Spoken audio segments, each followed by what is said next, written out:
Welcome once again. This is the Dark Druid Joel Walling. With me, as always, is the Lightseeker Michael Smith. And we've been doing conspiracies and other thoughts like that for a little while and thought we might go back a little bit to the paranormal side and talk about near-death experiences.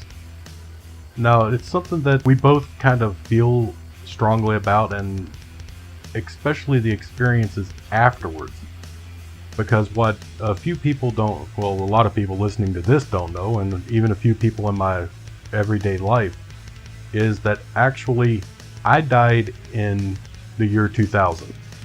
July to be exact, of 2000. I was pronounced dead in a car wreck.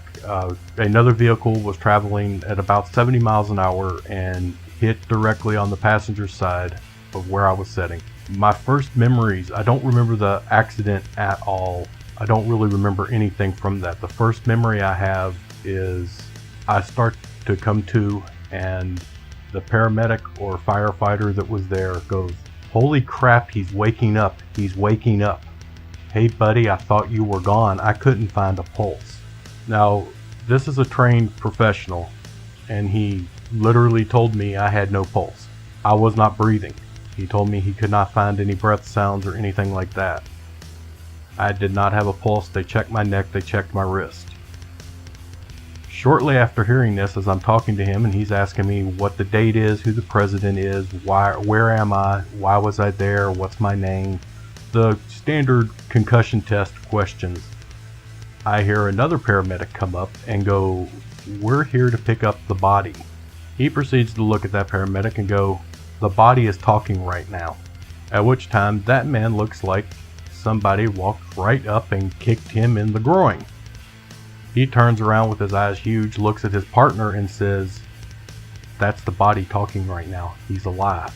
At which time she goes hauling ass back to the ambulance, comes running up, and within about a minute and a half, I've got a stretcher, oxygen tanks, the first aid bags, and 2 or 3 firefighters, 3 or 4 paramedics surrounding me. This is where my sort of near-death experience starts. Now, that's my story. The Lightseeker has a tale of their own. So, Michael? I had, and I can't tell you the medical name for it because it's really long and I don't think I can even pronounce it. But what was happening to me is I was having episodes of where I would cough and I would have a constriction in my heart. One of my vessels would constrict and I would pass out. It was so bad that I actually was in a car accident. I actually had the car roll over a curb and hit a pedestrian. Thankfully they weren't hurt. I don't even remember it.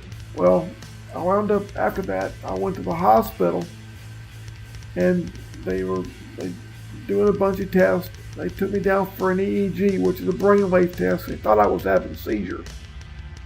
Well, they were going to rule it out. They weren't sure, but anyway, I'm on the table. And they put me on the table and hooked all these things to me, had all these electrodes. And I remember I started to cough and I started to try to get up. So if I could sit up, I could breathe and I could stop coughing.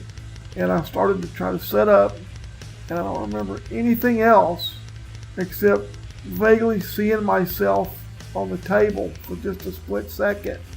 And then I wake up and I'm being pushed down a hallway on a gurney, and the gurney's surrounded by nurses and doctors and whoever else.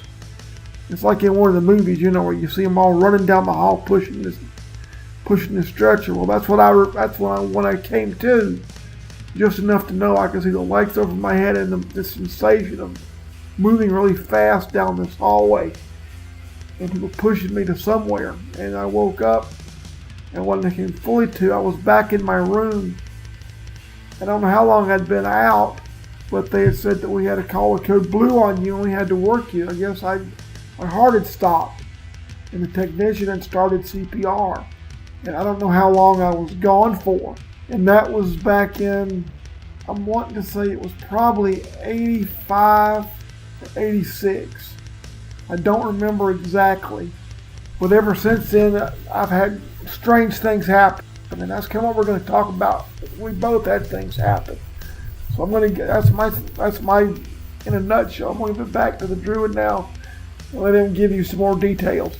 There is one thing I know that we both share. We both have insomnia really bad. So I'll leave that in there, and then we'll go and we'll talk about some other stuff. So I'll give it back to the Druid now.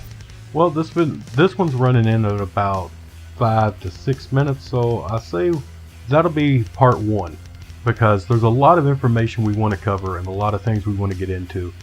So part 2 will be coming up very soon, and that's where we're going to get into the details of the experiences that started. It seems like mainly after.